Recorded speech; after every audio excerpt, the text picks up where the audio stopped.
On this episode of the Dudes and Dads podcast, we talk with Mark Benton about retreating.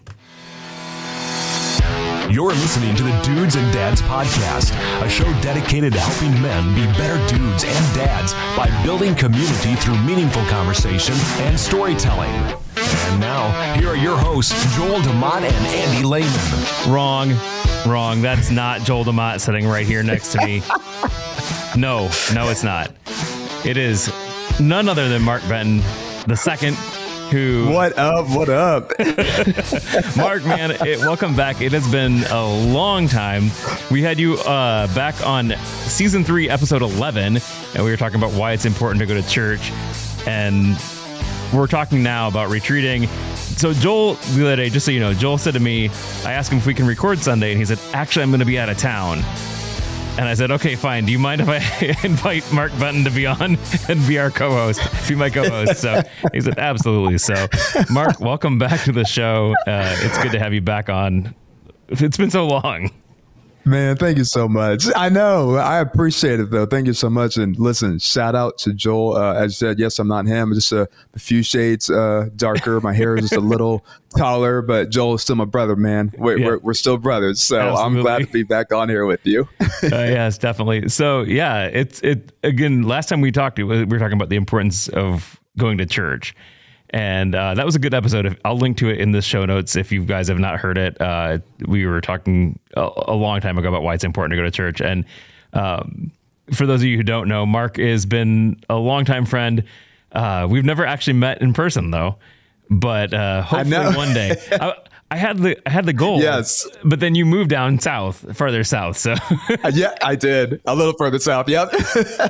Maybe one day. Yep. We were in Nashville or Clarksville and then moved down here it's been 9 months now down in DFW area, Dallas Fort Worth area. So it's been good. Yeah, definitely. So, all right, guys. So tonight we're actually going to be talking about retreating. But before we do that, though, I want to remind you that support for this episode comes from Everence Financial, helping individuals and organizations combine faith and finance through retirement planning, banking, and other financial services. More at everence.com/Michiana. Securities offered through Concourse Financial Group, Securities Incorporated, member FINRA, SIPC. All right, so retreating. I know even when I said, hey, let's talk about retreating, you're just like, so you're talking about this? And I said, yeah, we're going to talk a little bit about what is retreating and how we can do it. So yeah. So retreating, I actually looked up retreating in the dictionary, and military wise, it's withdraw from an enemy forces as a result of their superior power or after a defeat, or in general, just an act of moving away, especially from something that's difficult, dangerous, or disagreeable. So that happens even in our lives, right? I mean, if you run hardcore and you're running your life just boom, boom, boom, you're going to burn out. Mm-hmm. And so retreat is kind of a time to reset, right? Mm-hmm. It's a time to kind of go, and this doesn't have to be anything big, right? I mean, like when I think of retreating, my parents run a retreat ministry, and they have people that go away for a couple days, come back. That's one type of retreat, but we can also talk about retreating too when it comes to just the everyday type of things, where just kind of getting out of the ordinary, doing what's actually called a pattern interrupt. So I don't know if you've ever heard of that, Mark. No, I like that. So it's essentially the idea of doing something different to kind of reset yourself. So just doing something out of the ordinary. And marketers do this a lot too when to get your attention on a TV. That's why sometimes the commercials are louder or whatever, because it's something just different enough that's going to catch your attention. And so I think retreating is the same way, right? I mean, it's something just a little bit different that helps your mind kind of reset and kind of you can kind of it's out of the ordinary. Yeah. So it's interesting you said that, because I actually did a funeral earlier today, and got back at a decent time, to the house, and so I was just feeling a little tired, and so my wife was like, "Why don't you just take a nap real quick?" And I was like, "You know what? That's a good idea." So I took a 40-minute nap earlier before. And I woke up and I was like, hey, I still got time for dinner and hopped on here with you. But I love what you said, Andy, how sometimes it's not just the all day thing or the all week thing, whether it's a vacation, and there's 100% a place for that. But I love how you said that sometimes it's in the everyday, in the small. Right. And I like that language you used of what are the small interruptions of your normal patterns. Because I don't take 30 or 40-minute naps. And not that I don't believe in them. I just, it just doesn't really happen. So I got to do that. We get busy with exactly. our day. And, I find myself going, I need to do, X, Y, and Z. And next thing I know, I'm, just the same thing over and over and over again. I go to work. The nice thing for me right now is I'm actually working from home 2 days a week. And so that's a little bit for me, a different, kind of when we talk about pattern interrupts, it's something where, I'm not always doing the same thing every day. But there are a lot of times that, especially if I'm really stressed out at work, I'll just go out and go for a walk, 20-minute walk or whatever. And that helps me kind of retreat and withdraw from the daily stresses. And I use that as a time to, a lot of times I'll be praying when I walk. So I'm having a conversation with God. Or I'm listening. Sometimes I'm listening to podcasts, but a lot of times I'm just trying to get away from what's going on at work, and I've used that time to pray. And for me, I like having a conversation out loud with God, and so that's kind of good on my walk. I may look crazy, but I'm doing it right. So I want to affirm that, because walks with the Lord has become like my go-to, man. I've probably been doing it now. Really, ironically, the COVID year was like the year that kind of set that part into motion. Usually it'd just be my bonus room, which is fine. For some people it's their backyard, their patio, and I would do things similar to it. But I don't know what it was at the time. Of course you're locked up for months at a time, right. And so we would just like, okay, let's just take a walk around our neighborhood. And we started doing it. Actually, it kind of became like our clean break, basically, to say like our day is ending. Because, at that point, almost everybody was working from home. Right. So kind of like, let's implement this thing that kind of just gets us out of, as you said, the norm, that interrupts the pattern. And bro, almost 3 years later, like it's my favorite thing to do. So I'm with you. I'll be looking crazy with you, man, if I'm talking out loud to the Lord, bro. So when you do it, are you doing it separately? Are you doing it with your wife? How are you doing that walk?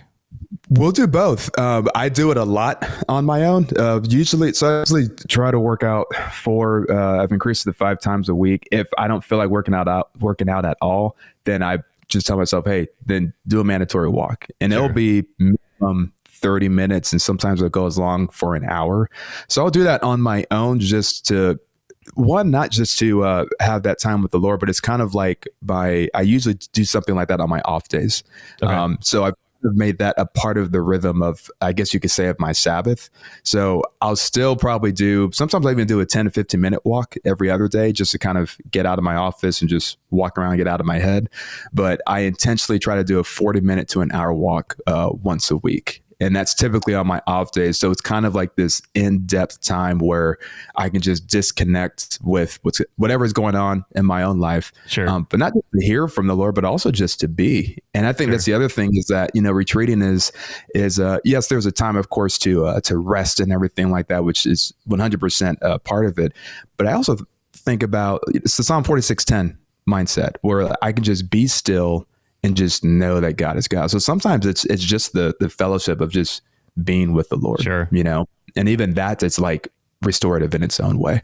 Sure. Yeah. So I think for us as a family, we've kind of said that Sundays are, and again, my wife working in the church is a little bit different, but we've said basically that Sundays are going to be our day for relaxing and doing the things that we want to do. And so that may mean there's dishes sitting on the counter, but we don't have to do them, right? We're giving ourselves grace to say, that's okay. We don't need to do that. We're going to retreat. And a lot of times that looks like we're just staying home after church, and we're, maybe watching a movie, we're resting, we're doing things that we don't feel guilty about doing because we've set that day aside. Now for her in the church, like that's not her 100% rest day, because she's still working that morning, right? So she makes sure to protect that, and she actually has Friday off, and so she tries to protect that and get away or be home alone. That's harder in the summer with the kids, but she tries to find something where she can get away and have some Sabbath, if you will. So that way she can retreat away from her busy everyday schedule. Yeah. Well, I love that you said how your wife does her part to protect it. So the thing about having a retreat, whether it's a daily rhythm or a weekly rhythm, monthly rhythm, you have to plan it. Oh, yeah. Because no one's going to do it for you. Like, I love that you said, so if the dishes are there, we don't have to do it. Right. Yes, I love that. But you have made an intentional decision ahead of time to go, hey, on this day and this time, we're not doing it. So I just realized I answered the other part of your question. So I have my time where I do my walks, just me and the Lord. And then there are times like, hey, babe, let's go to a park.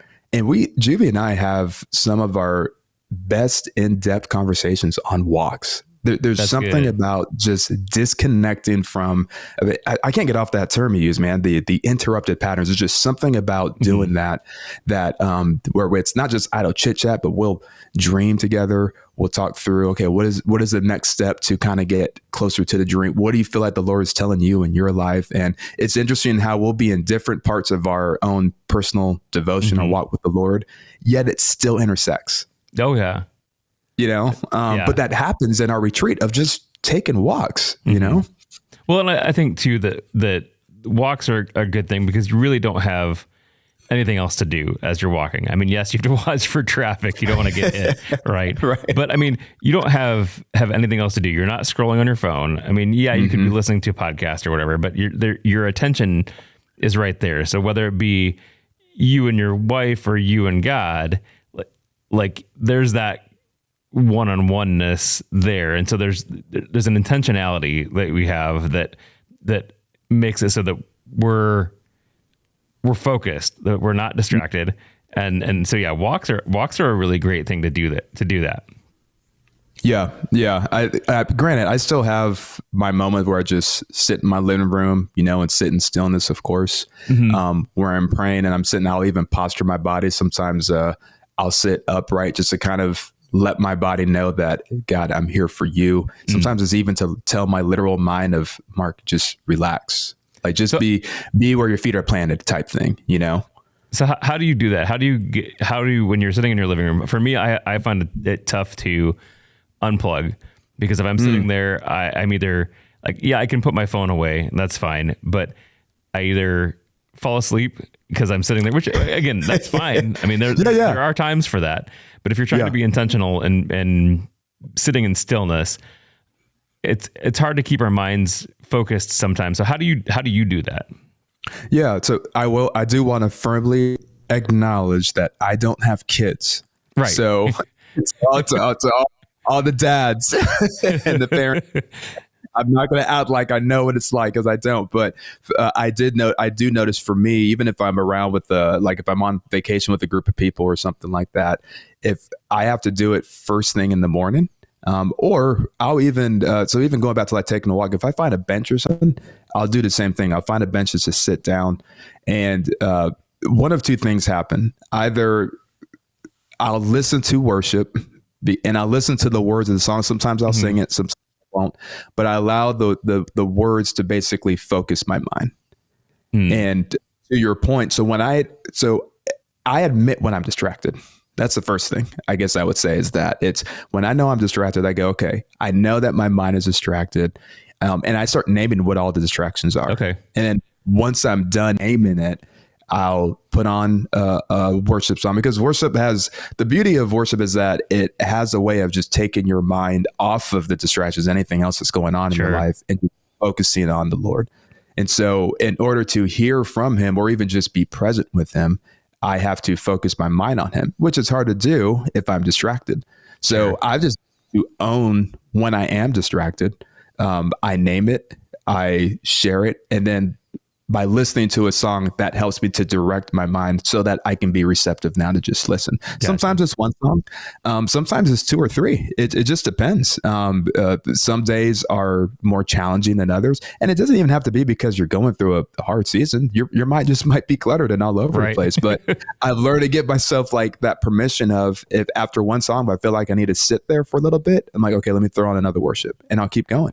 Sure. What I like about walks, which is kind of also how it started, is that if I don't feel like I can focus my mind by sitting, by sometimes I just work it out literally. And there's actually a science into saying like that you can physically work out stress. You can physically work out worries and doubts and all that. So you don't have to be Shanti insanity or something like that, which is why like a walk is actually very beneficial. At the same time, probably 10 or 15 minutes into a walk, I'll remind myself, hey, take a seat. And I'll just sit down. Rather I find a bench, or I'll come back to, the house and just sit in stillness. So worship is a huge piece of it that helps me to just kind of focus my mind. But I'm just reminded, like, you have to focus your mind in order to be present with the Lord and hear from him. But we focus it by giving ourselves permission to label what are the things that are distracting us.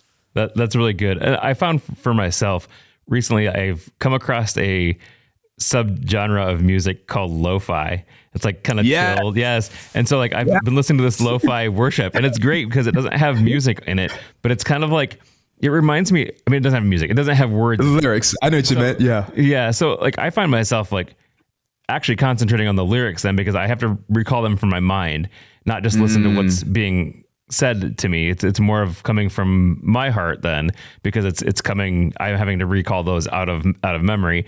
And then the thing I like about lo-fi is, for one, it's super chill, and like yeah, and like I like it because there is imperfections in it, and so it reminds me that not everything is perfect. And so I like listening to that. So if you've not ever checked that out, check out some lo-fi worship, because it's kind of good. Bro, there is not one week that goes by, and sometimes my wife loves it and hates it. There's not one week that goes by where I don't play a lo-fi / chill hop playlist, man. That's awesome. And by the way, it's beautiful actually if you're trying to go to sleep and you can't sleep. Because same thing, your mind is everywhere. I'll throw on my AirPods on one side, and I'll just play chill hop. And nice.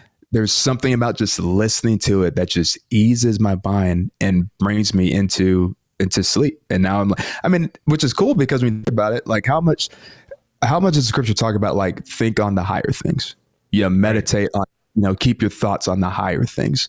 And so yeah, music, man, I'm so glad you said chill hop, bro. Like I've been a fan of chill hop for like 5 years now. That's awesome. Yeah, I just recently came across it, so I'm loving it. So some of the other things that I like doing to kind of just do, again, like the pattern interrupts and things that are not necessarily big, giant, go away and retreat, because those have their place, and we can talk about those too. But a lot of times those are harder because they take a bigger plan. They take something that's going to take a longer time to, go, okay, I'm going to get away for these 3 days, so I need to clear my schedule. But there's a lot of other things. So for me, a lot of times I like going away to the coffee shop. So for me, I can chill out. I can actually do a lot more studying and a lot more concentrating on the word if I'm at a coffee shop. I can sit there, even if there's distractions around me. I can study more there than at home, because for me at home, my mind's running 100 different places. It's thinking about what I need to do next. It's all this stuff. But if I'm at the coffee shop and usually have a really good cup of coffee, and I can get away. And now sometimes that's hard, because you'll find people that come into the coffee shop. But for the most part, even if it's just like a quick, like, hey, how's it going? Like, they leave you alone. And so for me, that's one of the ways that I like to get away and study and retreat, if you will. Do you find like your ability to focus increases by, I guess, retreating from a spot that's like familiar? Do you feel like that's what it is for you? I think for me, yeah, it's something out of the ordinary again. So like I don't, even if it's a familiar coffee shop, because there's several different coffee shops in my town, and even if it's a familiar coffee shop, just the getting away and intentionality, I think. So it's being intentional about getting away and being able to stop what I'm doing. It helps. Yeah. Something that you said, it kind of reminded me of even in Jesus' ministry. Like, so for example, when he fed the 5,000, which really was probably closer to like 15,000 because it said, 5,000 men. It's not including their wives and kids and all that. But when you think about like, this is one of the greatest miracles that we hear. And the text actually says that when he was done, it says that he went away to a quiet place. And so there was just this, and that's not the first time. There's a lot of other times where when you're reading throughout the Gospels of Matthew, Mark, Luke, John, where before Jesus does a miracle or after, there's a lot of language that says things such as he came from a quiet place or went away into a quiet place. And what I love about that is that, it's so easy to use, Jesus as the golden standard of like, he worked hard, he was willing to be inconvenienced. He worked his tail off, which is true.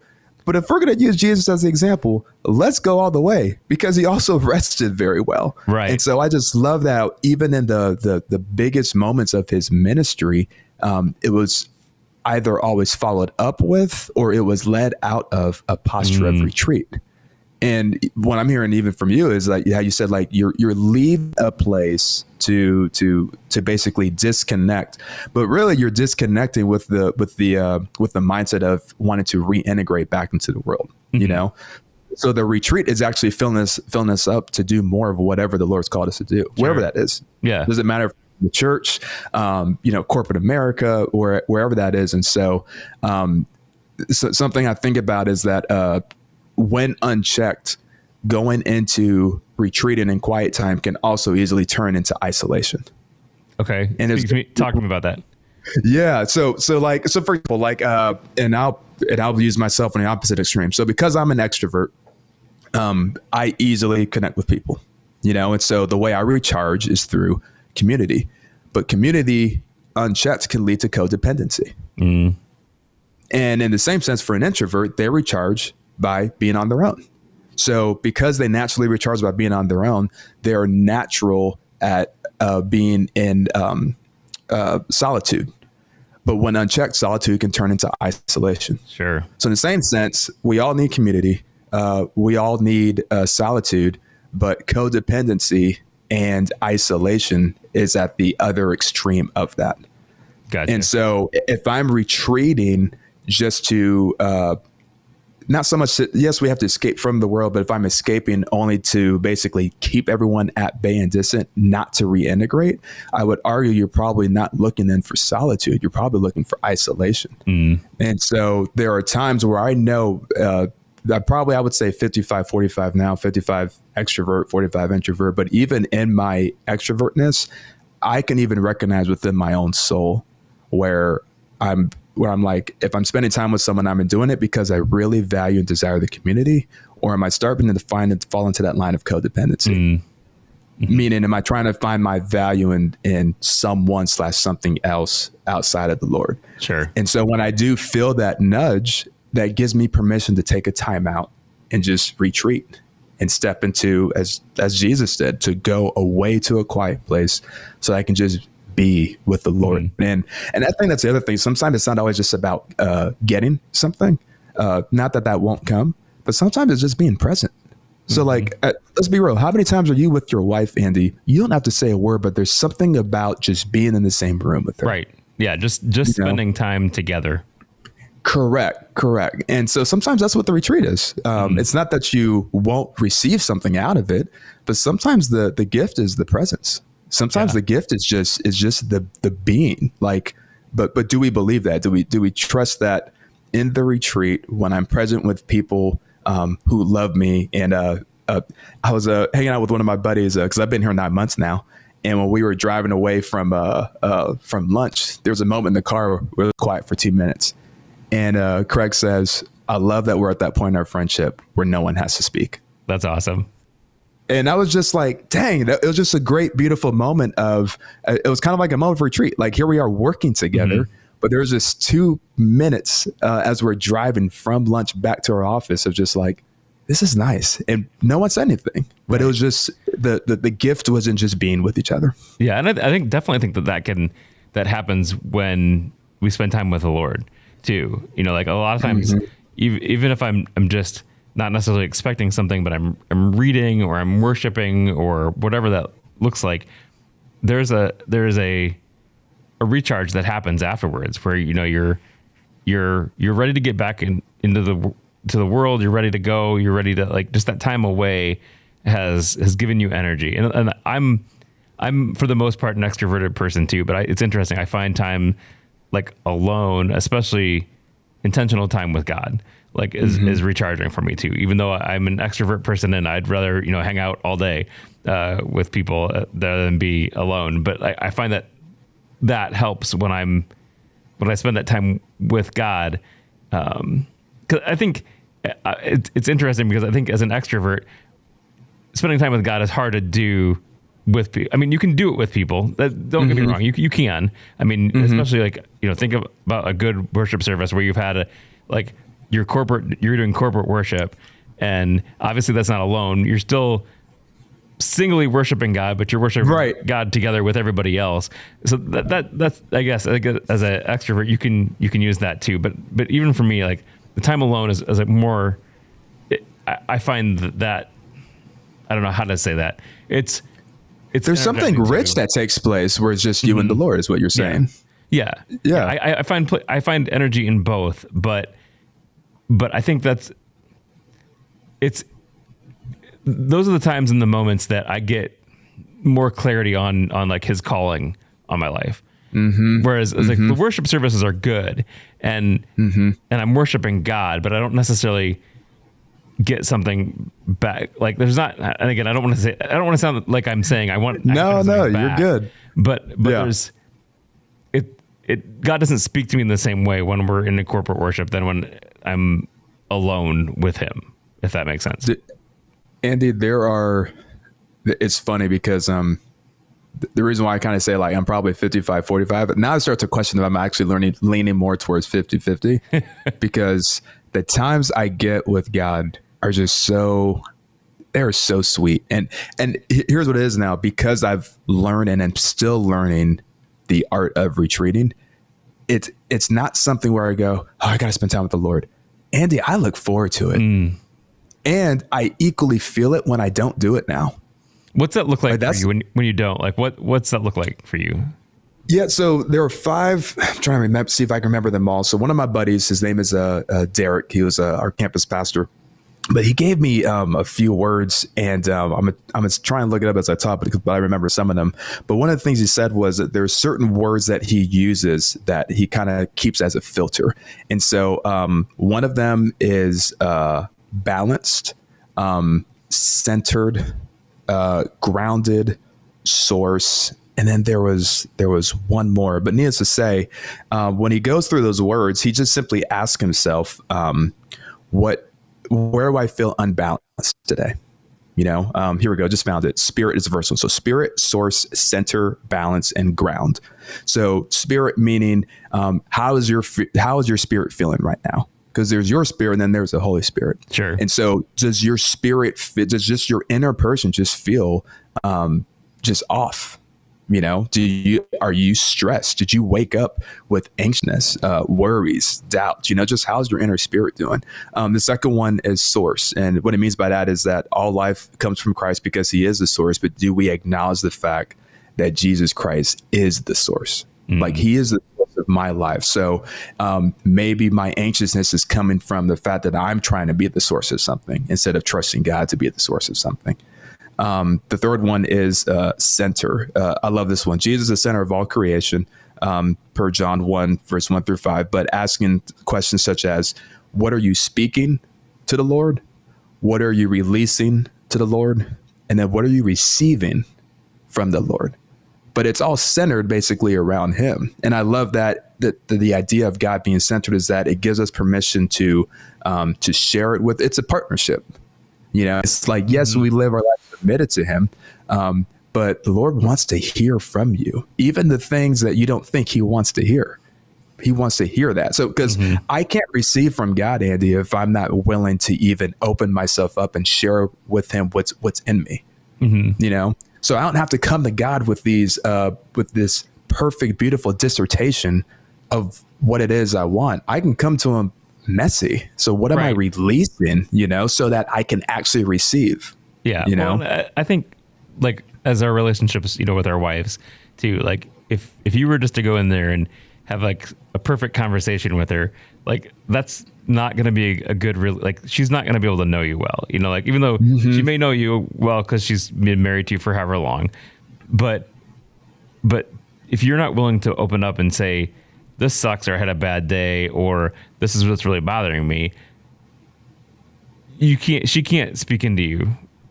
And I think the same thing with God. Like if we're not willing to go to him and say, this is hard, like what I'm dealing with right now is it sucks, and like sometimes it's you know, I don't know that I see you here. Like if we're not willing to open up and say those things with him, it's hard for him to show himself to us sometimes. And honestly, Andy, I really believe that's part of the reason why many of us are probably exhausted. It's because we're not honest about where we're at, as if it's a crime to admit to the people that we love and to a God who loves us and desires us to go, I'm not doing good. Yeah. Like I'm just off, you know? And the other ones is balance and ground. The idea of balance, he actually challenged me with this, my friend Derek. He said basically, what if balance is not something necessarily to create? So like when I think of balance, I think of like a juggling act, you know? Or even like a jump rope when you're a kid. You know, they have those big jump ropes and you like jump in, you know, and what are you doing? You're trying to find the timing. So you see the kids kind of lean back and forth, you know, for a few jumps, and then they jump in, right? But he said, what if, and then the other way to, of course, to generate the jump rope is if you're just turning it yourself, you know, like single-handedly. But his point is, too many times we look at balance as something is like a jump rope where we're the ones like generating, you know, the energy, and we have to find the rhythm and the pace, and we just keep going. But what if balance is like when you were a kid, when one person has one end, the other person has the other end, and it's your job to get in step with the balance of whatever's going on in that season of life. But that comes from the Lord. So instead of me going, God, I'm trying to balance all these things, these are all the things that are on my plate, God. Please help me balance and maintain what it is you've already created. Because there's a balance in the rhythm to, I mean, literally from the moon and the stars and just the rotation of the planet, like his creation is already balanced. And so it's just, so sometimes instead of trying to create balance, maybe it's not our job so much to create it, but it's our job to discern the balance of what's ever in place. And then the last one is ground. Like, where am I? So if the goal is to be grounded, then maybe the question you have to ask yourself is, where am I ungrounded? I like to ask anchored. I think, you know, like a ship. Yeah. But the ship can move back and forth on the surface, but if it's anchored, it's not going to drift off.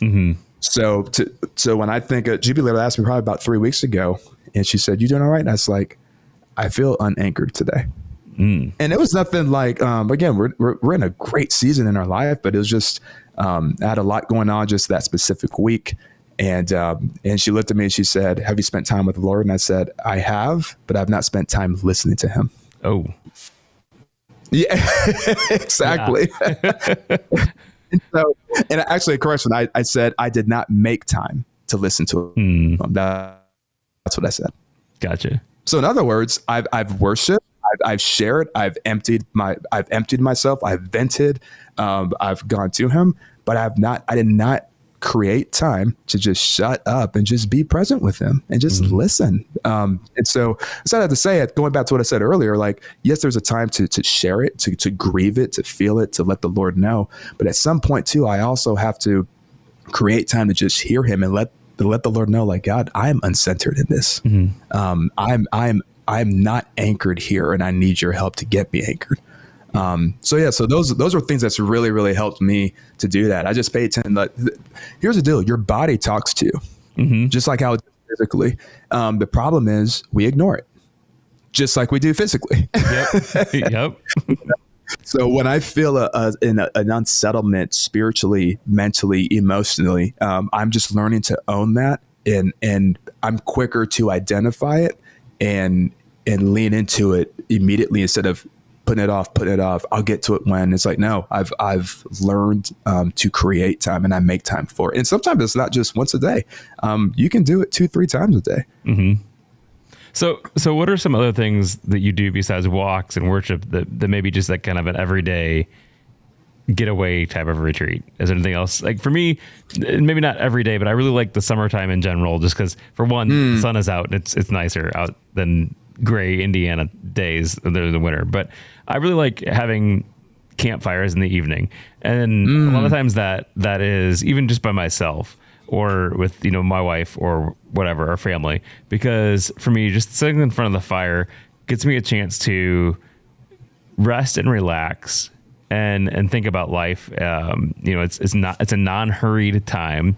It's something out of the ordinary. It's just a time to sit back and relax and just stare at the fire and think. So what are some of do you have any other ways that you retreat?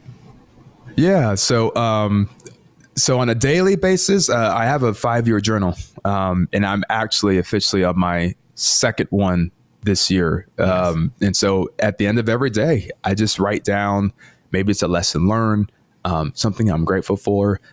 Sometimes something that I had a challenge with. Sometimes it was a bad day. And so what I like about that is it's just a 2 minutes that just slows me down to just capture my thoughts. And I just get to be present, and not just with the Lord, but even just with myself. It's a way to check in on me. So it's something I do daily. Things that Juby and I do. It's funny. We've been kind of doing this recently ever since we moved here. We were kind of deprived living in Clarksville, Tennessee. It was about an hour north of Nashville. So we now have a supermarket. All right. Oh. Bless God. So like you said, like your wife, I'm off on Fridays and Saturdays. So Thursday nights is kind of our Fridays. And Juby just loves going to, she's like, hey, can we just walk around at Super Target? And like 70-80% of the time, we won't even buy anything. We just like to get out of the house and just, she just loves Target. And my thing is like, absolutely, I'll go because I just like being with my wife. And it's something that makes her happy. I'm like, makes me happy. Yeah. So that's something we do. Something, we haven't done it yet since we've moved here, but we were in Clarksville. We got kayaking. Okay. We love, and I'm not talking like that White River rafting, that whole, no, I'm talking like the laziest form of kayaking you can think of. Just find a river that just takes us through and we just chill. Nice. So we'll do that. We typically go with friends, which leads me to my next point.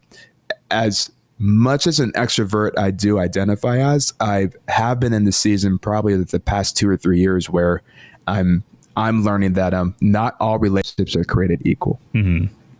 That does not mean that all people are not created equal, but not all relationships fill me up as other ones do.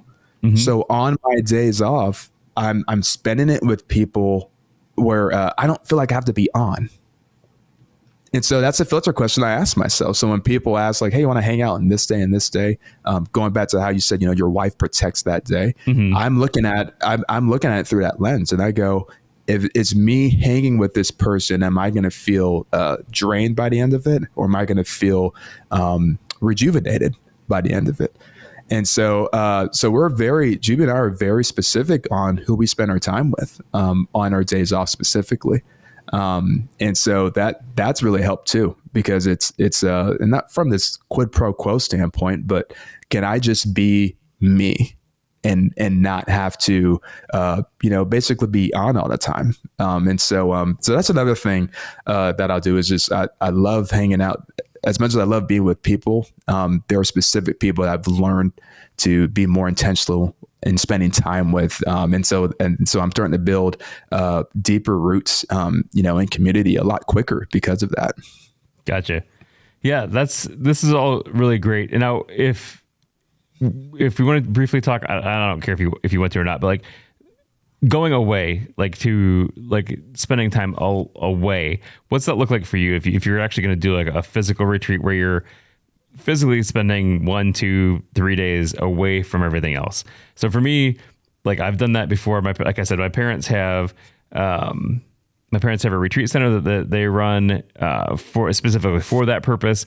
And I've been there and I've done that. I know it's a little bit different when you're there with your parents. So like, and you can still retreat, but it's definitely different. But I've done it for other things too, where you actually physically go and get away. I find that's good because again, then you're completely out of your normal routine, because it's not like just I'm going to the coffee shop, but like I'm away from physically everything that I know. And then I can spend however much time I'm feeling God leading me to either be in prayer or studying or reading. So have you done that? And what's that look like for you? Yeah. So one time I got a chance to visit a monastery, and ironically, it was January of 2020. Okay. So it was like 2-3 months before the world shut down. It's like, I feel like the Lord was trying to tell me something before it all happened. And I was there for 3 days, and man, Andy, it was, the funny thing is I didn't struggle with it at all. It was like, it was something that I just knew my soul needed. So when they brought up the idea of it, I jumped on board quickly. It wasn't like, wait, I can't do what? If we're going to be quiet for like 2-3. And I'm matter of fact, oh man, it's crazy. I almost forgot about it. I had to preach 3 weeks after that, and he had already given me the scripture that he wanted me to preach on. And I had looked at it 4 or 5 times, Andy, and I couldn't think of anything, bro. I mean, like nothing. And so this is like our last night. And normally when I type drastically, instead, I just felt the Lord basically tell me, go to the library and just bring your notebook and pen. So I was like, okay, along with my Bible. So I did, and looked at the verse. 2 hours, Andy. It just flooded. Wow. And ironically, it's the same scripture in Galatians chapter 1, I think is verse 13 or 14 or 15, somewhere around there. But it's the text where it talks about how Paul had his radical transformation with, resurrected Christ. And in the book of Acts, it reads it as if like he had this transformation and he immediately starts preaching the next day. But through Galatians, it talks about how he didn't tell anybody, and he spends 3 years, man, in solid. Like this is Paul. Like the dude, he would have the first 5 books of the Old Testament memorized. For the record, if you know the book of Numbers off the top of your head, that's just ridiculous. Right. You're impressive if you do. That's what I'm saying. And so like this dude, I mean, at the time, that would be the equivalent of having like your basically your PhD or doctorate, in the Old Testament. And this dude goes, I don't know anything. I need a retreat and just chill for 3 years and relearn everything. Basically, I have my PhD in the Old Testament, but I'm gonna go ahead and get my master's in the New Testament and just chill and not tell anybody.